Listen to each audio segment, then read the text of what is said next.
اینجا کنج خونمونه.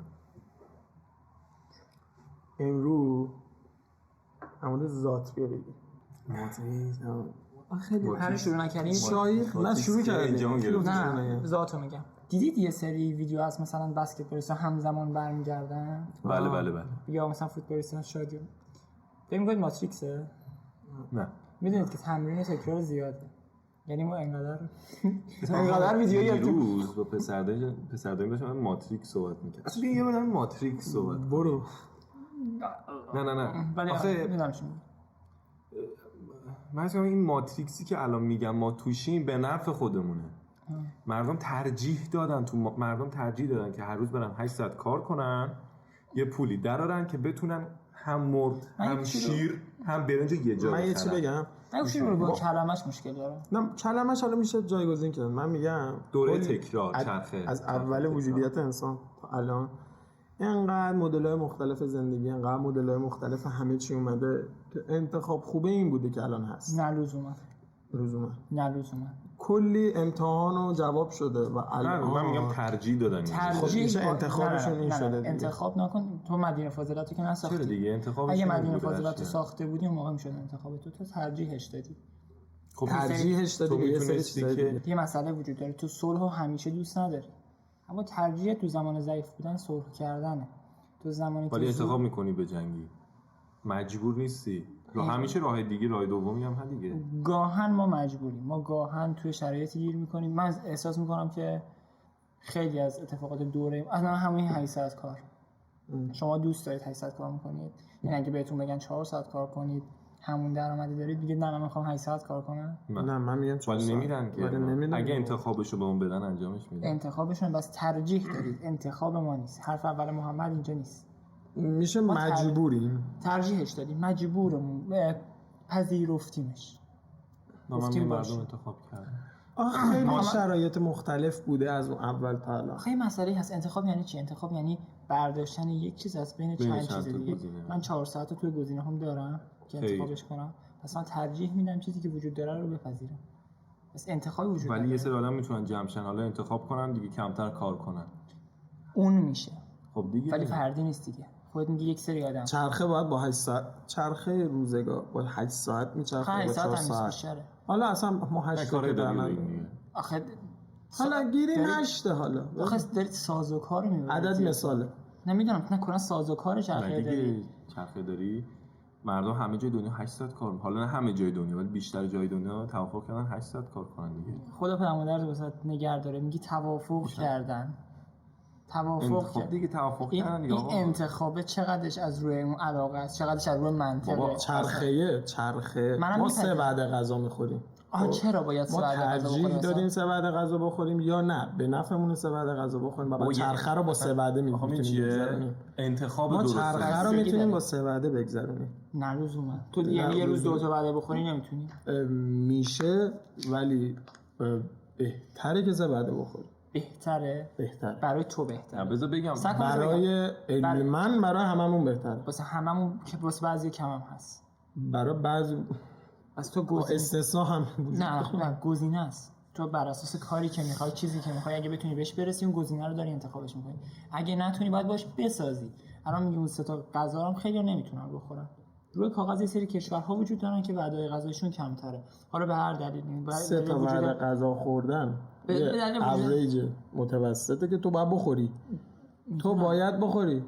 میتونم باید بخوری. خب تو 8 ساعت باید کار کنی. یه قانون ببین چرخه رو با من چرخه رو میفهمم چی میگی. من یه چرخه درست کردم. میگن چرخه جوری کار میکنه که تو 8 ساعت کار کنی، تو 3 وعده غذا بخوری. باید نظم داشته باشه. نظم رو میفهمم. این 8 ساعت کار اداریه میتونست 8 ساعت یه چیزی کنه. 8 ساعت بری تو جنگل دنبال غذا. برگردیم سر حرف اولمون یه لحظه که گم نشیم. ما ماجرامون اینه که آقا یه چرخه وجود داره. داریم راجع به می‌خواستیم ذات صحبت کنیم ولی اینو تمومش کنه. تو میگید که آقا این ماتریکس به نفعمونه، منم میگم به نفعمونه، ولی آیا این انتخاب اول ما هست یا ما پذیرفتیمش؟ انتخاب دیگه‌ای بودن که ما نپذیرفتیم و عوض شدن. این تمام جمله درست. این الان جمله درستیه و من میپذیرمش. قبل از اون انتخاب اول ما این نیست. انتخاب اول من اینه که بخورم بخوابم. دروغ چرا؟ کی تنبلی و بتالت رو دوست نداره؟ بهتر شغل دنیا این چیه که هیچ کاری نکردم. بابای پولدار. بابای پولدار که لذت شاید مامان پولدار. شاید شوگر مامی. نه از نه چرا پولدار دیگه پولدار خودش فریخته جلو میاد. فریخته خیلی فریخته. حالا ماتریک رو بعدن یه روز میشیم این که ذات میگن مثال این که میگن ذات یه نفر خوبه ذات یه نفر بده یا رانتری باشه طرف به ذاتشه، آیا اینا وجود داره؟ اولش سرچ کنم کلمه ذات یعنی چی روش بخونی ها دانلود ذات. خب حالا خوش اومدی به یه چی میگه؟ خب خوبه تو این زمین من میتونم گفتم علیرضا خب اینو بده پایین چیه؟ بذار بریزیم. به من میریزم صد کن. ذات به معنی ماهیتشه. ویکی‌پدیا نخونی ها. آبادیس خوبه. آبادیس خوبه. نهاد سرشت گوهر آره مترادف ذات از بعد دیگه ذات و کلا ویکی فقه هم بخونیم ادبیات ویکی فقه چون ذات چیز دینی آره چون علمی نیست. آره. از اصطلاحات علم منطق بوده و معنی شیء قائم به خود یا حقیقت شیء یا همون ماهیته.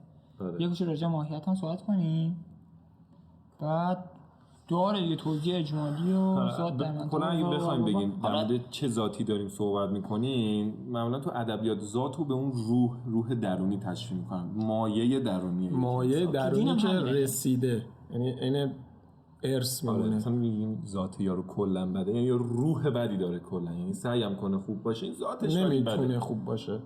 من الان زاویه ندارم با این چرا داری من تو آره ذات نه یعنی داریم توضیح که کدوم ذات رو صدا اذیت نیست. نه درست حالا من بازم اینو کم میکنم ولی نه درسته من گوش میدادم درسته. خب اول از این که ذات میفهمیم چیه. ذات یه چیزیه که توی آدم وجود داره ولی جسم نیست. بله یک مفهومی که تو آدم فکر میکنیم بیسو میذاریم که آقا ذات وجود داره بعدا حالا شما نظریاتتون رو میارید من اثباتم با هم سرش. من یه سوال ازت بپرسم به نظر ذات ربطی به سرنوشت داره؟ پذیرفتن ذات یعنی پذیرفتن سرنوشت نه داره توی بعدش یعنی تو اگه ذات بپذیری ناخواسته خواسته بعد یه سری چیزها رو در تهش بپذیری ولی راجع به اونم حرف بزنیم. بذار بحث شروع شه. ولی اول تو بگو به نظر ذات خوب یا بد داریم یا نداریم؟ نظرتو بگو مثالت هم بزن. این سوالی که چه جلوه به نظر نه ببین اول مثل ماهیت چیه؟ من خود ذات دیگه اول کلمه‌اش بریم ماهیت از یک کلمه عربی میاد ماهوه یعنی یه چیزی به جز اون چیزی که هستیه. مثلا دین میگه روح میگه تعریف درست بخوام بگیم مثلا من بگم بهتون یادم یک موجود دو پا دو دست با مو مخلص فرش علیرضا سر مثلا من بگم که یه موجود دو پای دو دست پرمو چیه تو میگی میمون نه خر بلدار این میشه این ماهیت این موجود میشه انسان. حالا اینکه وجود داشته باشه یا نه چیزه بس توی تعریف ذات ما میدونیم که امکان وجود نداشتنش هم هست. من تعریف ذاتو بکنم که عمده اینجوری برداشت میکنم. ذات یعنی یه سری عوامل که تو هست تو هیچ گاه هم نمیتونی تغییرش بدی. انتصابیه هیچ گاه هم نمیتونی تغییرش بدی و اگه اون المان ها توت باشه کل زندگیت و کل مسیر رو اون المان ها دومیش نیست ولی تو اولش کلش یعنی رو اون المان ها. یعنی تو هر کاری اگه بکنی مثلا یه المان داری تو ذات مثلا چه میدونم دزدی داری مثلا پدر دزده تو کل زندگیت پس دزدی داری. آره این چیزی که عمده برداشت میکنه این چیزی که برداشت میکنه. کلا در مورد ذاتی که میخوام صحبت کنم ذاتی که جامعه میدونه دیگه این چیزی هم منظور جامعه از ذات خود ما چون خودمون میخوام در مورد اون ذات صحبت کنیم. یه چیزی هم بگیم برای بار 20 حداقل بین خودمون بار 1000 که ما هیچ کدوم اینا رو تخصص نداریم و این مفاهیم به ما برخورد میکنن از ما گذر میکنن و اون گذره یه طرحی رو میده که اون طرح میشه حرفای ما. یعنی اگه میخواید یک چیز خیلی دقیق‌تر علمی، فلسفی، منطقی، دینی اینجا ما انگار مثلا شما بیا اینجا و من ازت بپرسم ذاتو قبول داری یا نه، تو جواب تو بدی، منم جواب خودمو بدم. اصلا مهم نیست حالا اینو باید گفت.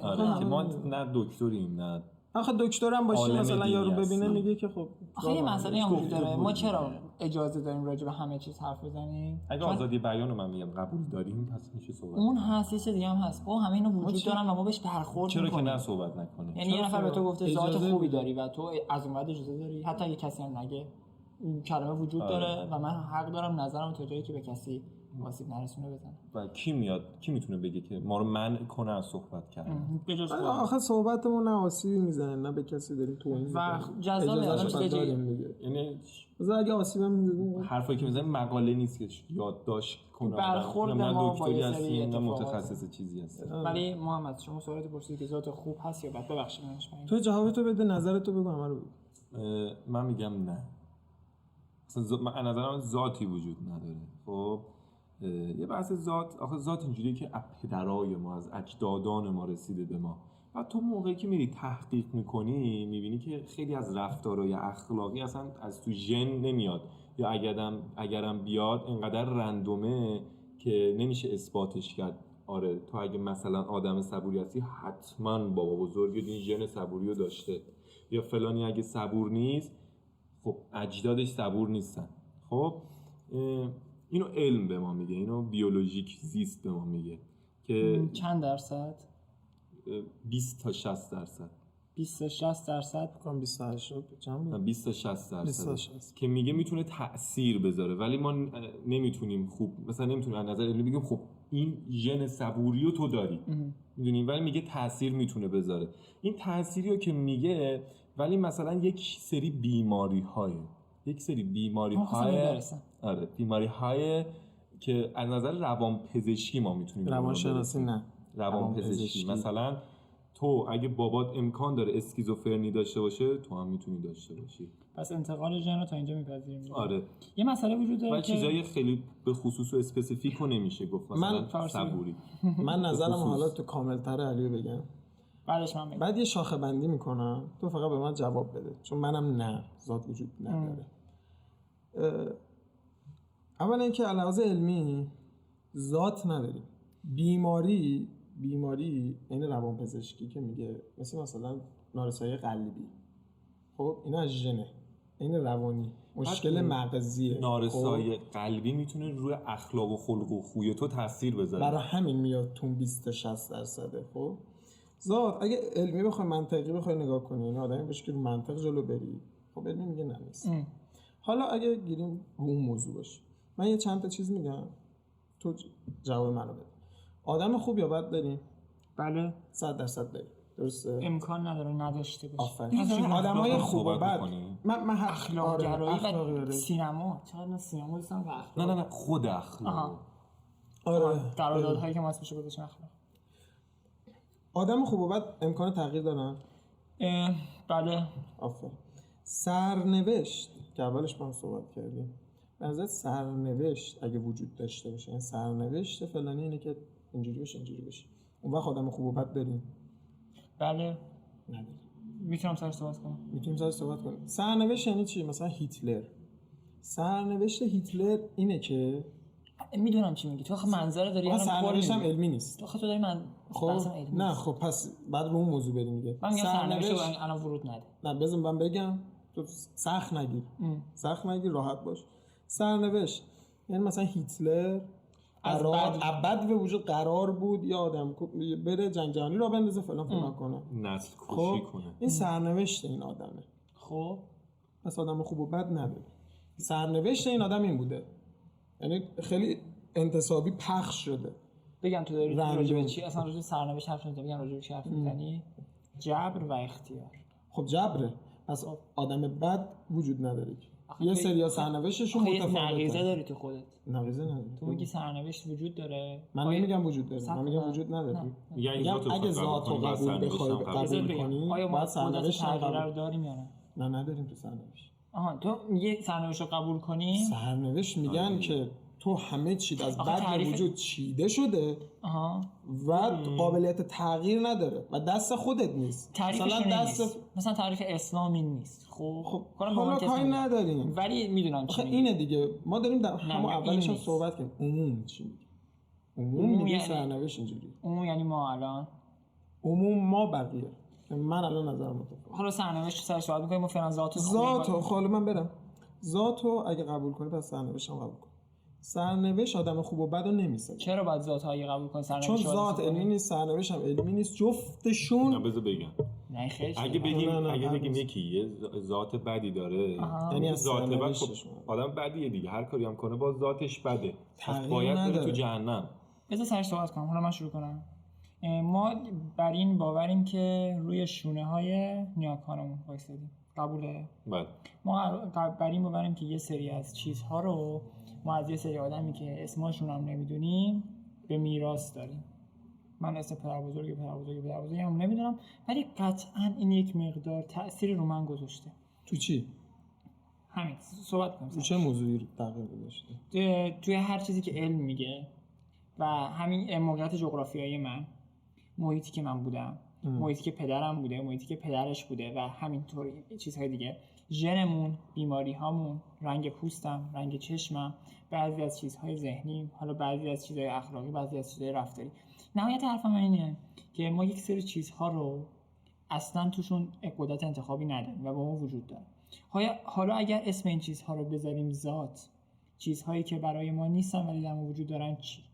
حالا این ذات چقدر میتونه تاثیرگذار باشه؟ تو اگه فرزند دزد باشی، تو فرزند دزد به دنیا میاری. اما اینکه تو فرزند دزد بمونی و پسرت هم فرزند دزد باشه، ماجرا فرق میکنه. اینکه تو ذات بدی داشتی با اینکه تو عمل بدی کنی، دو تا چیز متفاوته. من این شکلی فکر میکنم که ذات یک چیزیه که به تو داده میشه از بعد به تولد. حالا تو میتونی اینو برخلاف اون باور داری، چیزی که فهم کنم، برخلاف جریانش عمل کنی، میتونی برخلاف جریانش عمل نکنی. ولی خب ذات اینو نمیگه.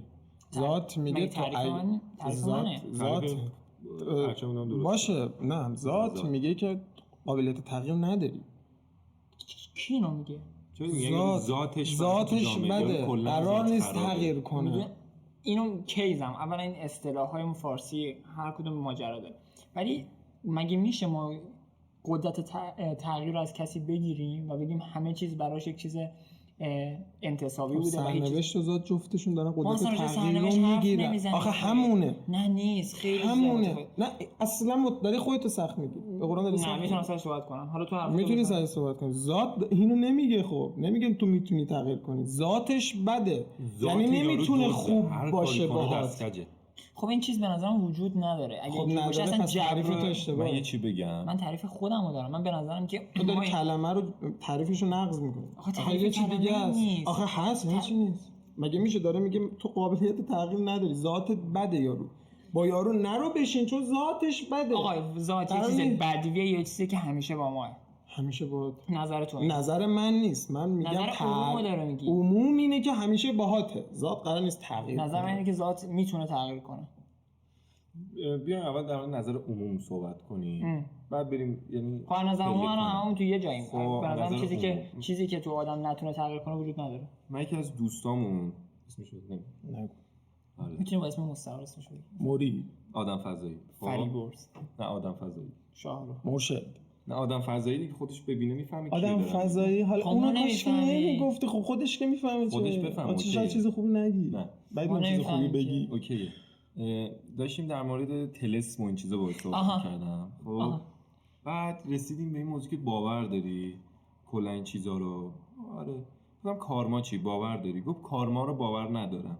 گفت چرا؟ چون کارما باور داره که، یعنی کارما به ما میگه که آقا تو بیشتر کار بد کنی بعداً بلا سرت میاد، اون بده، زیاد با کار خوب کاری نداره. خب اینو باور ندارم، ولی انرژی رو باور دارم.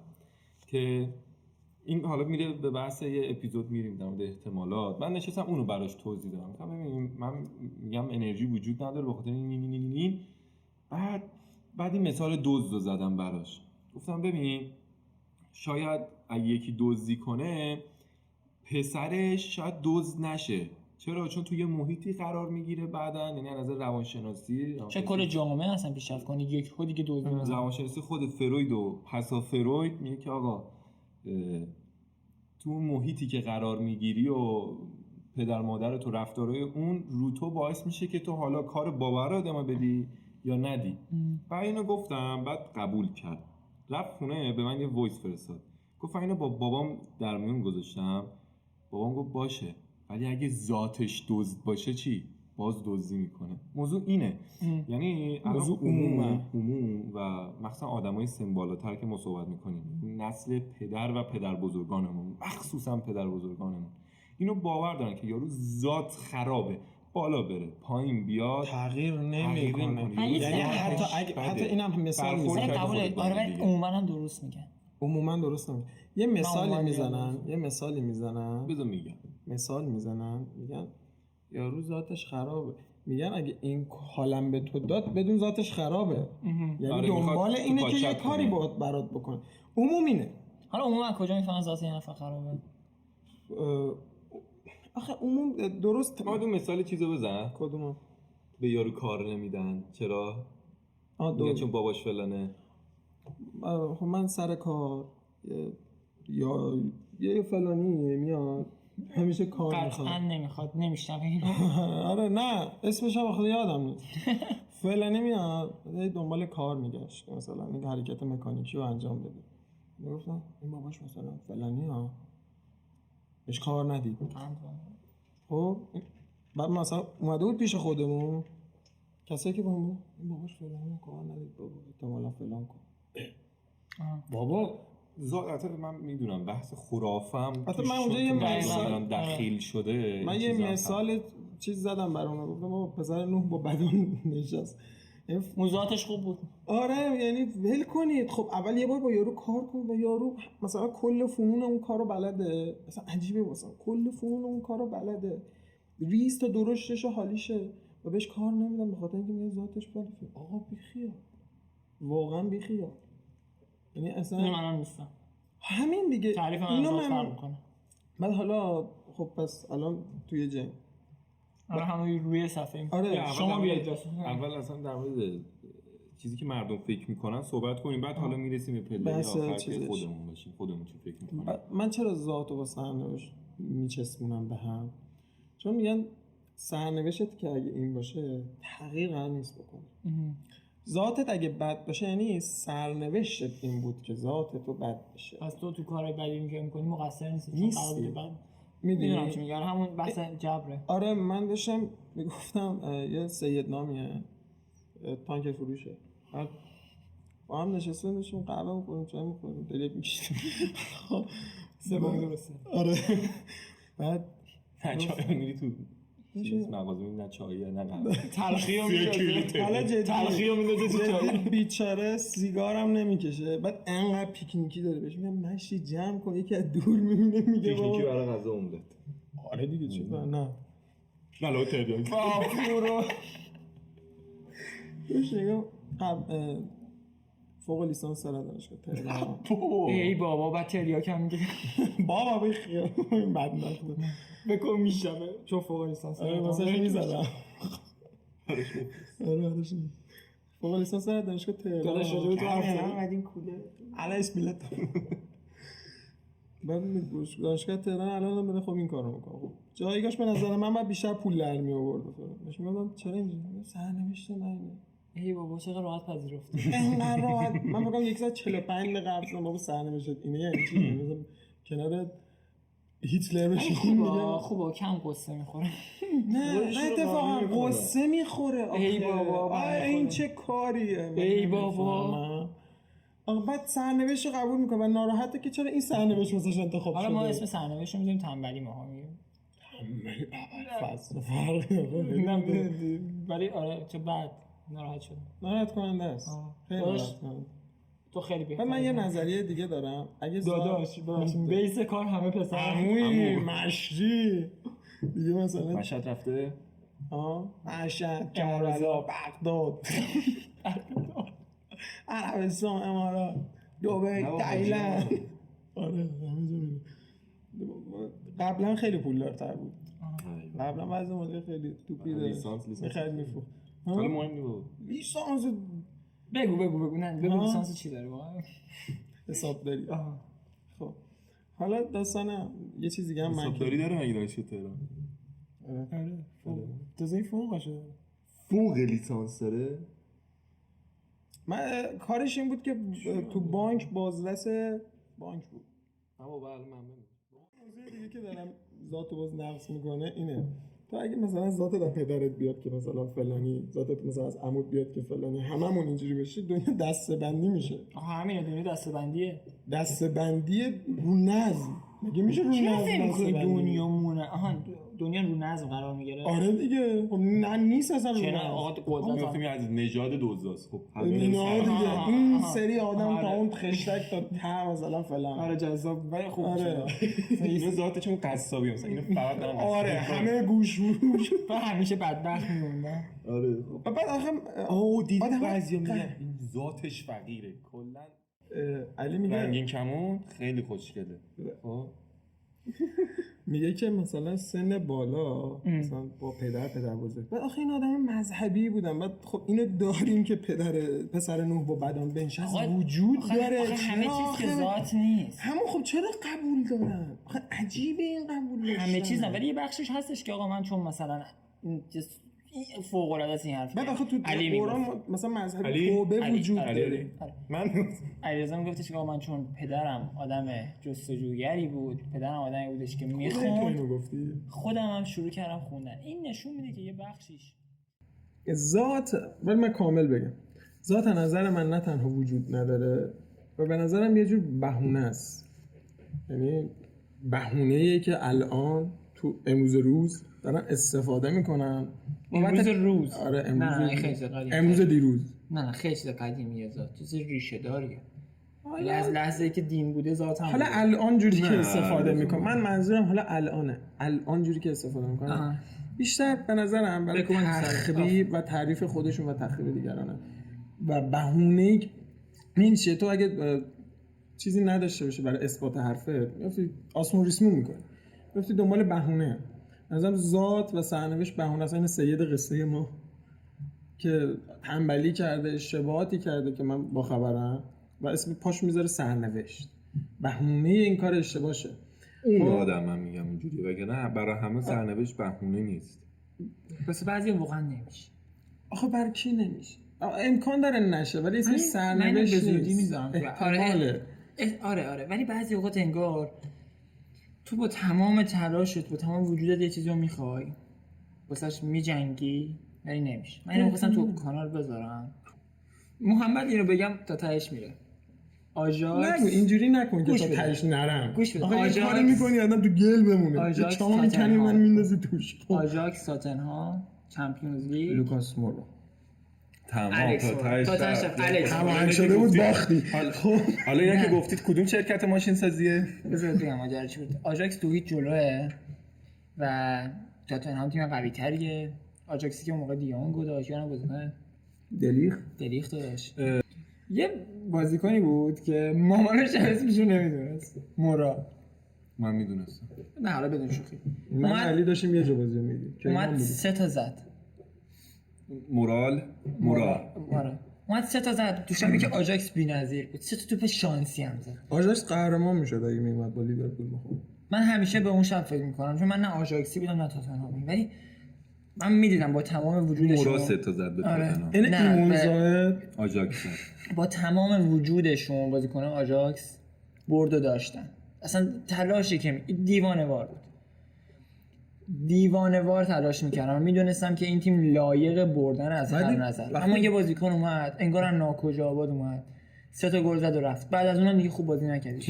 آره اومد 3 تا گذاشت در اینا. 3 تا اومد زد و رفت. من اینجوری بودم که ببین اگر سرنوشت وجود داره یه همچین شکلی. گاهن هر کاری که می‌کنی نمیشه. شانسه به نظر. احتمالات صحبت کردیم. نه صحبت نکردیم. اونجا صحبت نکردیم. احتمال اینکه مثلا مورا همون موقعی که داشت تعویض میشد پاش پیچ می‌خورد به گام میرفت و نمیتونست 3 تا گل بزنه. همون قضیه که اومد 3 تا گل زد. نه همون قضیه. همون قضیه. شاید کمتره. شاید هم بیشتره. اصلا نمیشه عدد گذاشت، ولی میگم من بعضی اوقات فکر می‌کنم که تو لایقشی ولی نمیشه. اون بازی 3-2 پرسپولیس استقلال فوتبال خیلی اینجوری، فوتبال خیلی مثال خوبه. من مثلا فقط بیل گیتس بود که کلی تلاش کرد، من کلی آدم دیگه نیستن که تلاش کنن. همین الان کلی آدم بیشتر از ایلان ماسک داره تلاش میکنه.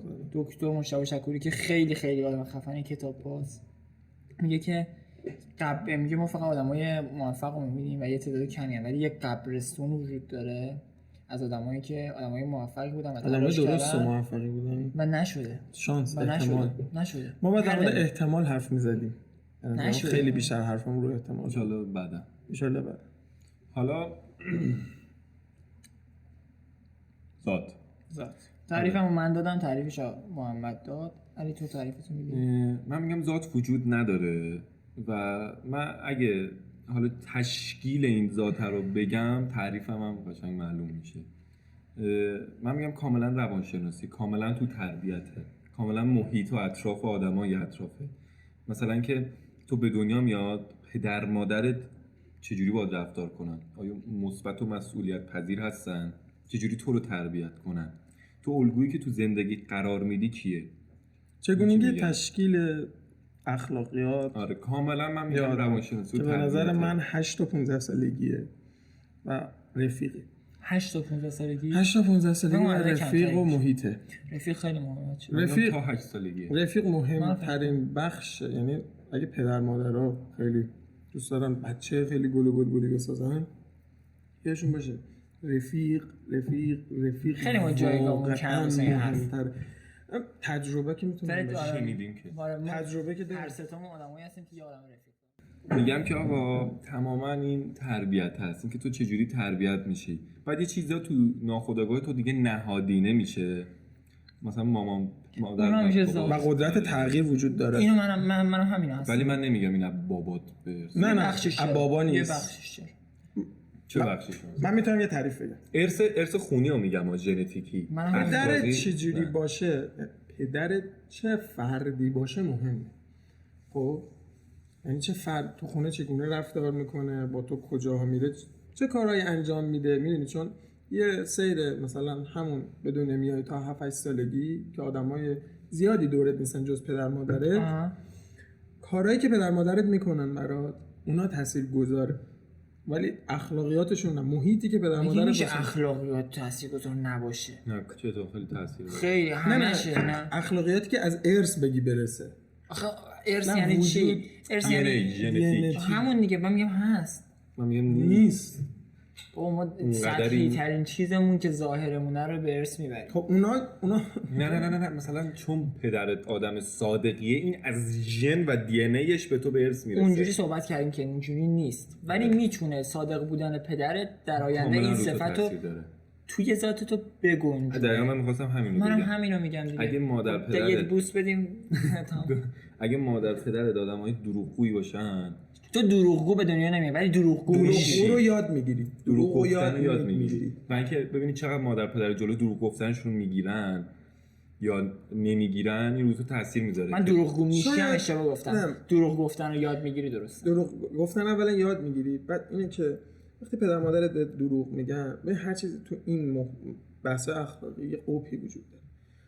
تو دوست نداری به پدر مادرت دروغ بگی، خب ولی اگه بدونی پدر مادرت هی به دروغ میگن، متقابلش تو عادت میکنی به دروغ گفتن و دروغ شنیدن عادت میکنی، دروغ گفتن عادت میکنی و واسط کار راحت تریه و اونو نمیگی که من نباید دروغ بگم. کار بدی دروغ گفتن، کار اشتباهی من میخوام به تو بگم. پس دروغگوهای خوب دروغهای بدی شنیدن.